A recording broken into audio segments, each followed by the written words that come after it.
বাংলাদেশের সর্বশেষ আপডেট সংবাদে আপনাকে স্বাগতম। আমাদের চ্যানেলে নতুন দর্শক হয়ে থাকলে চ্যানেলটা সাবস্ক্রাইব করে দিন প্লিজ। শুরুতেই জানিয়ে দিচ্ছি সংবাদ শিরোনাম, এরপরে বিস্তারিত। ভারতে কেনাকাটা করতে গিয়ে বিপাকে আছেন সাবেক প্রধানমন্ত্রী শেখ হাসিনা। এরপর আপনাদেরকে জানিয়ে দিব বাংলাদেশিদের উল্টো করে ঝুলিয়ে শায়েস্তা করার হুমকি দিয়েছেন ভারতের কেন্দ্রীয় স্বরাষ্ট্রমন্ত্রী অমিত শাহ। এরপর জানিয়ে দিব হাসান মাহমুদের দখলদারিত্বের এক ভয়ানক ফিরিস্তি, যা শুনে আপনাদের চোখ কপালে উঠে যাবে। এতক্ষণ শুনছিলেন সংবাদ শিরোনাম, এবার বিস্তারিত। ভারতে কেনাকাটা করতে গিয়ে বিপাকে আছেন সাবেক প্রধানমন্ত্রী শেখ হাসিনা। ছাত্র জনতার গণঅভ্যুত্থানের মুখে মাত্র ৪৫ মিনিটেই ছোট বোন রেহানাকে নিয়ে দেশ ছেড়ে পালিয়ে ভারতে চলে যান সাবেক প্রধানমন্ত্রী শেখ হাসিনা। তখন দিল্লির কাছে গাজিয়াবাদের হিন্ডন বিমান সেনাদের ঘাঁটিতেই রয়েছেন বাংলাদেশের সদ্য প্রাক্তন প্রধানমন্ত্রী শেখ হাসিনা। হাতে নামমাত্র সময় পাওয়ায় আসার সময় জামা কাপড়, নিত্য ব্যবহৃত জিনিসপত্র কিছুই নিয়ে যেতে পারেননি কেউ। দিল্লির একটি সূত্রে জানা যাচ্ছে, গাজিয়াবাদের হিন্ডন বিমান সেনা ঘাঁটিতে একটি শপিং সেন্টারে নিজের এবং বোনের প্রয়োজনীয় জিনিসপত্র কিনতে যান হাসিনা। জামা কাপড়ের পাশাপাশি অন্যান্য জিনিসও কেনেন হাসিনা ও তার সহযোগীরা। সব মিলিয়ে ৩০,০০০ টাকার কেনাকাটা করেন তিনি।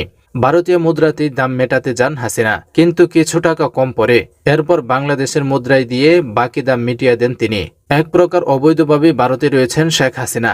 রেহানা ব্রিটেনের নাগরিক, রেহানার কন্যা টিউলিপ সেখানকার মন্ত্রীও। কিন্তু ব্রিটেনের অভিশন আইন অনুযায়ী ব্রিটেনে পা রাখতে পারছেন না হাসিনা।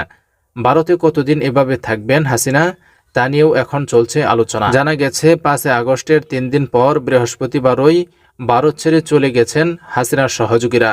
তারা এখন কোথায় আছেন জানা যায়নি। বাংলাদেশিদের উল্টো করে ঝুলিয়ে রাখার হুমকি অমিত শাহর।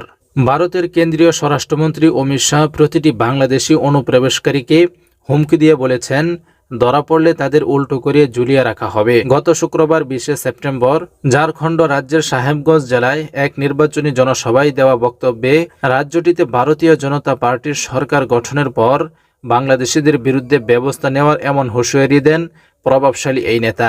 এই নেতা বলেন, আমি সবার কাছে ঝাড়খণ্ডে বিজেপি নেতৃত্বাধীন সরকার গঠনের আবেদন জানাচ্ছি। আমরা প্রতিদিন বাংলাদেশি নাগরিককে উল্টো করিয়ে ঝুলিয়ে রেখে একেবারে সোজা করে দিব। এ সময় তিনি বাংলাদেশ থেকে অনুপ্রবেশের ঘটনা তদন্ত করতে একটি কমিটি গঠনের নির্দেশ দেওয়ায় ঝাড়খণ্ড হাইকোর্টকে ধন্যবাদ জানান। অমিত শাহ সাঁওতাল পরগনায় ক্ষুদ্র নৃগোষ্ঠীর জনসংখ্যা কম পাওয়া এবং বাংলাদেশি অনুপ্রবেশকারী জনসংখ্যার ক্রমবর্ধমান হার সম্পর্কে বলতে গিয়ে এমন হুঁশিয়ারি দেন।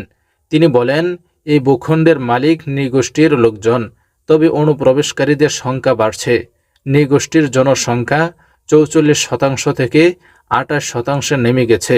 হাসান মাহমুদের দখলদারিত্বের ফিরিস্তি। শেখ হাসিনা সরকারের পতনের পর তার সরকারের মন্ত্রী এমপিদের অবৈধভাবে গড়া সম্পদের খোঁজ মিলছে। সাবেক পররাষ্ট্রমন্ত্রী হাসান মাহমুদ গত ১৫.৫ বছরে নানা অনিয়ম ও দুর্নীতির মাধ্যমে দেশ বিদেশে অবৈধভাবে সম্পদের পাহাড় গড়েছেন বলে তথ্য পাওয়া গেছে। জানা যায়, তার বিরুদ্ধে বিপুল পরিমাণ জায়গা জমি বেদখলের অভিযোগ রয়েছে। এর মধ্যে বন বিভাগই রয়েছে প্রায় ২১২ একর জমি। চট্টগ্রামের অন্যান্য আবাসিক এলাকা, দেওয়ানবাজার, মৌসুমী মোড়, খুলশী সহ আরও কয়েকটি স্থানে তার কোটি কোটি টাকার অবৈধ ফ্ল্যাট ও বাড়ি রয়েছে বলে জানা যায়। অভিযোগ রয়েছে, শেখ হাসিনার নেতৃত্বাধীন ৪ মেয়াদের সরকারি গুরুত্বপূর্ণ বিভিন্ন মন্ত্রণালয়ের দেশের বাইরেও বিপুল সম্পদ গড়ে তোলেন আওয়ামী লীগের এই যুগ্ম সাধারণ সম্পাদক। তার অবৈধ সম্পদ ও দুর্নীতির বিষয়ে বাংলাদেশ ফিনান্সিয়াল ইন্টেলিজেন্স ইউনিট ও দুর্নীতি দমন কমিশন দুদক অনুসন্ধান করছে বলে জানা গেছে। সরকার পতনের পর হত্যা, সন্ত্রাস ও চাঁদাবাদী সহ বিভিন্ন অপরাধের অভিযোগে হাসান মাহমুদের বিরুদ্ধে চট্টগ্রামের বিভিন্ন থানায় ১ ডজনের বেশি মামলা করা হয়েছে। গত ১১ আগস্ট বিএফআইইউ হাসান মাহমুদের ব্যাংক হিসাব জব্দ করেছে বলে জানা যায়। বর্তমান চট্টগ্রাম ৭ আসনে রাঙ্গুনিয়া ও বোয়ালখালী আংশিক টানা ৪ বারের সাবেক এই সংসদ সদস্যের খোঁজ নেই। গত ৫ আগস্ট শেখ হাসিনা সরকার পতনের পরদিন হাসান মাহমুদ বিদেশে পালানোর সময় আইন শৃঙ্খলা রক্ষা বাহিনীর হাতে আটক হয়েছে বলে শোনা যায়। তিনি দেশ ছেড়ে পালিয়ে বেলজিয়ামে গেছেন বলেও শোনা যাচ্ছে। তবে তার বিদেশ ভ্রমণে সরকারের নিষেধাজ্ঞা রয়েছে। শেষ পর্যন্ত নিশ্চিতভাবে জানা যায়নি যে তিনি এখন কোথায় আছেন। হাসান মাহমুদ না থাকায় রাঙ্গুনিয়ার অনেকে এখন স্বস্তির নিঃশ্বাস ফেলেছে। নাম প্রকাশ না করার শর্তে আওয়ামী লীগের রাজনীতির সঙ্গে জড়িত প্রবীণ এক নেতা গণমাধ্যমকে বলেন, হাসান মাহমুদের কারণে গত 15.5 বছর রাজনীতিতে নিষ্ক্রিয় থাকতে বাধ্য হয়েছি। আওয়ামী লীগের আরও অনেক ত্যাগী বঞ্চিত নেতাকর্মী এলাকায় থাকতে পারেনি, এখন তাদের অনেকে এলাকায় আসছেন। ভুক্তভোগীরা জানান, স্থানীয় সরকার নির্বাচনগুলোতে পছন্দের প্রার্থীদের বিনা প্রতিদ্বন্দ্বিতায় বিজয়ী হওয়ার ব্যবস্থা করে দিতেন তিনি। হাসান মাহমুদ বিভিন্ন মন্ত্রণালয়ে থাকাকালে নিজ পরিবারের সদস্যদের পাশাপাশি পরিচালক, একান্ত সহকারী, তার ঘনিষ্ঠ বন্ধুসহ অনেকে এখন কোটি কোটি টাকার মালিক বনে গেছেন। রাঙ্গুনিয়া উপজেলা পরিষদের সাবেক চেয়ারম্যান ও উপজেলা বিএনপির সদস্য সচিব আবু আহমেদ হাসান গণমাধ্যমকে বলেন, হাসান মাহমুদ 2008 সালে নির্বাচনে প্রথমবার এমপি হওয়ার পর থেকে আমাদের দলসহ বিরোধী দলীয় নেতাকর্মীদের বিরুদ্ধে 400-500 গায়েবী মামলা দেন তিনি। আমার বিরুদ্ধে শহরে বিভিন্ন থানায় 11টি মামলা দিয়েছেন। নাম প্রকাশ না করে আওয়ামী লীগ ও ভ্রাতৃপ্রতিম সংগঠনের কয়েকজন নেতা জানান, আওয়ামী লীগের বাইরে ডক্টর হাসান মাহমুদ লীগ ছাড়া রাঙ্গুনিয়া কোনো রাজনীতি ছিল না। কেউ দল থেকে প্রার্থী হবে শুনলেই তাকে নানাভাবে হয়রানি করা হতো। তাদের অন্যায়ের বিরুদ্ধে কোনো কথা বলা যেত না। 2008 সালে নির্বাচনে আওয়ামী লীগের মনোনয়নে চট্টগ্রামের রাঙ্গুনিয়া থেকে প্রথমবার সংসদ সদস্য এমপি হন হাসান মাহমুদ। অভিযোগ রয়েছে, ওই সরকারে বন ও পরিবেশ মন্ত্রণালয়ের দায়িত্ব পালনকালে এলাকায় তার প্রভাব খাটিয়ে ছোট ভাই এরশাদ মাহমুদ শত শত একর সরকারি বনভূমি অবৈধভাবে দখল করে নেন। এসব জমিতে তিনি পর্যটন কেন্দ্র সহ বিভিন্ন প্রকল্প গড়ে তোলেন। হাসান মাহমুদের বিরুদ্ধে জাহাজ নির্মাণের ডকইয়ার্ড দখলেরও অভিযোগ রয়েছে। স্ত্রীর নামে নিয়েছেন শিপ হ্যান্ডেলিং লাইসেন্স, হয়েছেন ফিশিং ট্রলারের মালিক। এর মধ্যে এক ডকইয়ার্ড মালিক তার কাছে 600 কোটি টাকার ক্ষতিপূরণ দাবি করে আইনে নোটিশ পাঠিয়েছেন। গত 15.5 বছর আওয়ামী লীগ টানা 4 বার ক্ষমতায় আসে।